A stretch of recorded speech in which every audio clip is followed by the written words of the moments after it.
گوتمان 5 مناڵی هەژاریش دڵیان خۆشکەین بەو ئایپاتە. آیفۆن 16 گەیشتە هەرێمی کوردستان و بۆ یەکەمین جار کەساتێک بە ناوی شێخ شەماڵ کە بە شێوەیەکی تایبەت داوای کردبوو گەیشتە دەستی بەر لە نیو کاژمێر.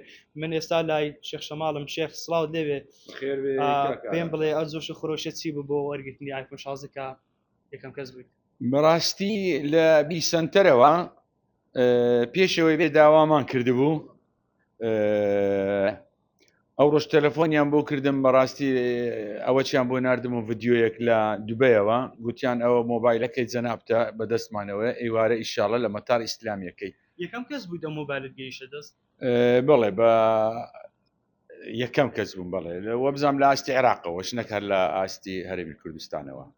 لە کێوە ناوی خۆت نووسی بوو یا خۆت داواکاری تایبەت بۆمە؟ بەڕاستی من مۆبایلی من 14ەیە، 15 نەکڕی و گوتم ئەو 16 بێ 16ەکەی دەکڕین. ئیتر قسمەتەکە و گوتم وەختیات تێ بگۆڕم. ئیتر برادران لەوێن دەرەبم پێیانم گوتیان بەسەر چاو یەکەم مۆبایل بۆ جەنابتە، ئەوانیش بڕێک برادرن تەقدیرمەکەن. ئەوە بوو مۆزوعەکە. بەڕاستی هەتا ئێستا نازام تێچووەکەی چەندە، یعنی احتیمالە بە دیاری بیتن. بەڕاستی پێ بڵێم ینی بەڕاوشکاری ینی نازانم تا ئێستا چەندە.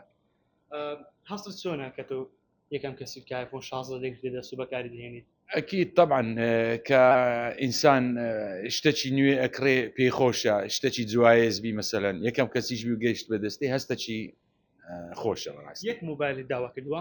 بەڵێ یەک مۆبایلم داوا کردووە، بەس لەگەر ئەو مۆبایلەی داوای 5 ئایپاتیشم کردووە.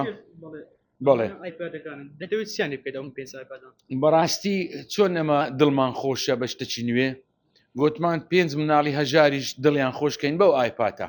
بەڵێ ینی ئەوەم لە مێشێک بوو کە شتێکی وا بکەم بۆ مناڵانیش. بەڕاستی زۆرە ئایپادێک نەمانە؟ وڵی نازانم، من داوای ئایپاتم کرد بە زەبەت نازانم چ جۆرە ئایپاتەکە. ئەو مناڵەکە کە خۆی کردیەوە ئەزانیچمەوە، بەس پێم وتووە کوالەتی باشبی، طبعا زمانیشی ساڵەکە وەک مۆبایلەکەی خۆم. لە ئێستاوە آیفۆن 16 بەکاردێنێت یاخود چاوەڕێ دەکەین مۆبایلەکەی ترت کۆن بێت؟ نە وڵی یەکسەر بەکارێنم.